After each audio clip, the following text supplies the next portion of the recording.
او کالذی مر علی قریۃ وہی خاویۃ علی عروشہا، یا پھر جیسے وہ شخص جس کا ذکر ہوا ایک بستی پر وہ اوندھی پڑی ہوئی تھی اپنی چھتوں پر۔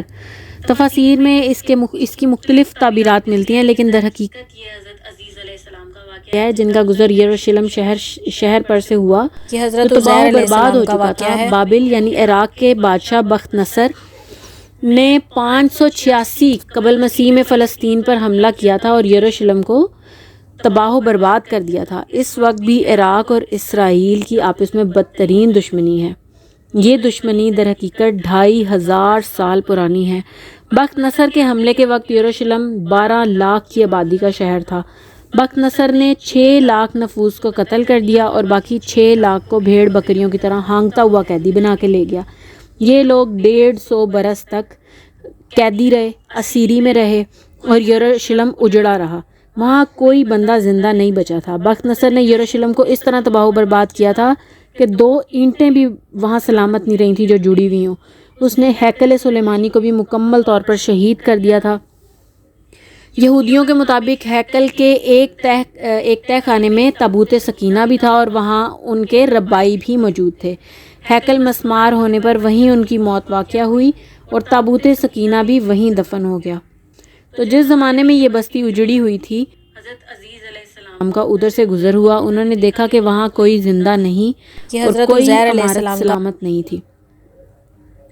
قال انا یحیی ہذہ اللہ بعد موتہا، اس نے کہا کہ اللہ اس بستی کو اس طرح مردہ اور برباد ہو جانے کے بعد کس طرح زندہ کرے گا۔ ان کا یہ سوال اظہار حیرت کی نوعیت کا تھا۔ اس طرح اجڑی ہوئی بستی میں دوبارہ کیسے زندگی آ سکتی ہے، دوبارہ کیسے اس میں لوگ آ کر آباد ہو سکتے ہیں؟ اتنی بڑی تباہی و بربادی کے کوئی متنفس باقی نہیں، کوئی 2 اینٹیں سلامت نہیں ہیں۔ فاماتہ اللہ 100 عام ثم بعثہ، تو اللہ نے اس پر موت وارد کر دی 100 برس کے لیے اور پھر اس کو اٹھایا۔ قال کم لبثت، پوچھا کتنا عرصہ یہاں رہے ہو؟ قال لبثت یوما او بعض یوم، کہنے لگا ایک دن یا ایک دن کا کچھ حصہ۔ ان کو ایسا محسوس ہوا جیسے تھوڑی دیر کے لیے سویا تھا، شاید ایک دن یا ایک دن کا کچھ حصہ میں یہاں رہا ہوں۔ قال بل لبثت 100 عام، اللہ تعالیٰ نے فرمایا بلکہ تم پورے 100 سال اس حال میں رہے ہو۔ فانظر الی طعامک وشرابک لم یتسنہ، تو ذرا تم اپنے کھانے اور اپنے مشروب کو دیکھو، ان کے اندر کوئی بسان پیدا نہیں ہوئی، ان میں سے کوئی شے گلی سڑی نہیں، ان کے اندر کوئی خرابی پیدا نہیں ہوئی۔ وانظر الی حمارک، اور دوسری طرف اپنے گدھے کو دیکھو، ہم اس کو کس طرح زندہ کرتے ہیں۔ کی سواری کا گدھا اس عرصے میں بالکل ختم ہو چکا تھا، اس کی بوسیدہ ہڈیاں ہی باقی رہ گئی تھیں، گوشت گل سڑ چکا تھا۔ وَلِنَجْعَلَكَ آیَةً لِلنَّاسِ، اور تاکہ ہم تمہیں لوگوں کے لیے ایک نشانی بنائیں، یعنی اے ہم نے تو خود تمہیں لوگوں کے لیے ایک نشانی بنانا ہے، اس لیے کہ ہم تمہیں اپنی یہ نشانی دکھا رہے ہیں تاکہ تمہیں دوبارہ اٹھائے جانے پر یقین کامل حاصل ہو۔ وانظر الی العظام کیف ننشزها، اور اب ان ہڈیوں کو دیکھو کس طرح ہم انہیں اٹھاتے ہیں۔ ثم نکسوها لحما، پھر ان کو گوشت پہناتے ہیں۔ چنانچہ کہ دیکھتے ہی دیکھتے ان کے گدھے کی ہڈیاں جمع ہو کر اس کا ڈھانچہ کھڑا ہو گیا اور پھر اس پر گوشت بھی چڑھنا شروع ہو گیا۔ فلما تبین لہ، پس جب اس کے سامنے یہ بات واضح ہو گئی، حضرت عزیز علیہ السلام نے اپنی آنکھوں سے جب دیکھ لیا، جسم کے زندہ ہونے کا مشاہدہ کر لیا، قال اعلم ان اللہ علی کل شیء قدیر، وہ پکار اٹھے کہ میں نے پوری طرح جان لیا اور مجھے یقین کامل حاصل ہو گیا کہ اللہ ہر شے پر قادر ہے۔ انہیں یقین ہو گیا کہ اللہ تعالیٰ اس اجڑی ہوئی بستی کو بھی دوبارہ آباد کر سکتا ہے، اس کی آبادی اللہ تعالیٰ کے اختیار میں ہے۔ حضرت عزیز علیہ السلام کو بنی اسرائیل کی نشاء ثانیہ کے نقیب کی حیثیت حاصل ہے۔ بابل کی اسارت کے دوران یہود اخلاقی زوال کا شکار تھے۔ جب حضرت عزیز علیہ السلام کو اللہ تعالیٰ نے مشاہدات کرا دیے تو آپ علیہ السلام نے وہاں جا کر یہود کو دین کی تعلیم دی اور ان کے اندر روح دین کو بیدار کیا۔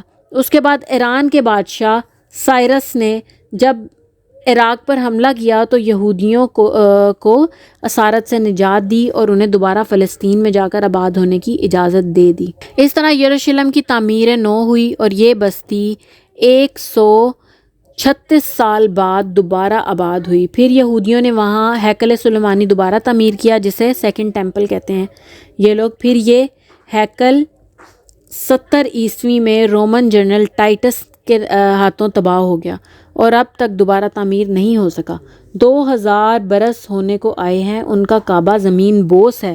یعنی وجہ ہے کہ آج دنیا بھر کے یہودیوں میں آگ لگی ہوئی ہے کہ وہ مسجد اقصیٰ کو مسمار کر کے وہاں ہیکل سلیمانی تعمیر کرنے کے لیے بےتاب ہیں.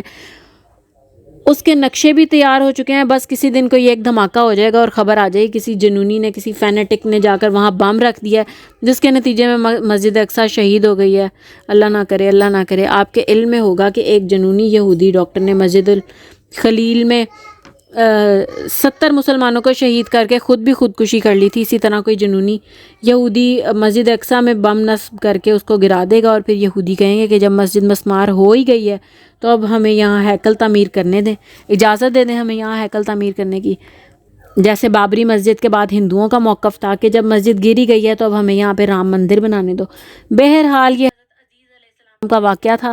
اب اسی طرح کا ایک معاملہ حضرت ابراہیم علیہ السلام حضرت ابراہیم علیہ السلام کا آگے مشاہدہ ہے ایک, وہ ہم انشاءاللہ اگلے لیکچر میں